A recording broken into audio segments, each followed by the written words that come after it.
இவர் இப்படி சொன்னாரா? அடுத்து சபாநாயகர் அப்பாவும் சொல்றாரு. என்ன சொல்றாருன்னா, பாருங்கப்பா, யார் யாருக்கு என்னென்ன அதிகாரம், என்னென்ன லிமிட், இதெல்லாம் தெரிஞ்சுக்கிட்டு வேலையை பாருங்க. என்னத்தையாச்சும் பண்ணிக்கிட்டு இருப்பீங்களா? பிரதமர் ஒன்றும் மன்னர் கிடையாது, தேர்தல் ஆணையம் அரச பரம்பரை கிடையாது. இப்படி என்னத்தையாச்சும் பண்ணிக்கிட்டே இருக்க கூடாது அப்படின்னு சொல்லியிருக்கிறார். காட்ட முடியாது சொல்றதுக்கு ஒண்ணு அவங்க வந்து அரச பரம்பரை இல்ல. தேர்தல் ஆணையம் அரச பரம்பரை இல்ல. பாரத பிரதமர் ஒன்றும் அரசர் கிடையாது, மக்களால் தேர்ந்தெடுக்கப்பட்டவர். ஒரே கேள்விதான் எல்லாரும் கேட்காங்க. தேர்தல் முடிகிற சமயம் 5 மணிக்கு பிறகு 10%, 5%, 7% வாக்குகள் பதிவாயிருக்கு.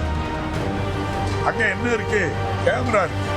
அந்த ஃபுட்டேஜை தாண்டி கேட்காங்க. கொடுக்க முடியாதுன்னு சட்டத்தை திருத்துறாங்க. 45 நாளில் எல்லாத்தையும் என்ன செய்யறாங்க? அழிச்சிருந்தாங்க. இது நியாயமா? அவங்க என்ன செய்யறாங்க? ஒரு இடத்துல நீக்கிறாங்க, ஒரு இடத்துல சேர்க்கிறாங்க. யாருக்குமே தெரியாது யாரு பேருக்கு ஓட்டு இருக்குன்னு. 5 மணிக்கு பிறகு உள்ள ஓட்டெல்லாம் அந்த கம்ப்யூட்டர்லயே அவங்க கொடுத்து அதுக்கு ஒரு ப்ராஜெக்டை தயார் பண்ணி வச்சுக்கிட்டு எந்தெந்த பூத்துல எவ்வளவு போடணுமோ அவ்வளோடவும் போட்டு விட்டுருக்காங்க. அவ்வளவுதான். அது எனி டைம் போட முடியும்.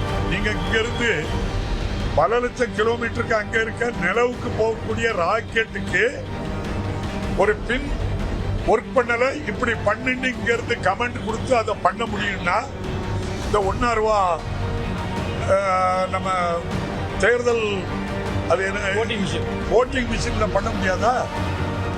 பண்ணிட்டு இருக்காங்க. அதைத்தான் பண்ணிருக்கதா சொல்றாங்க.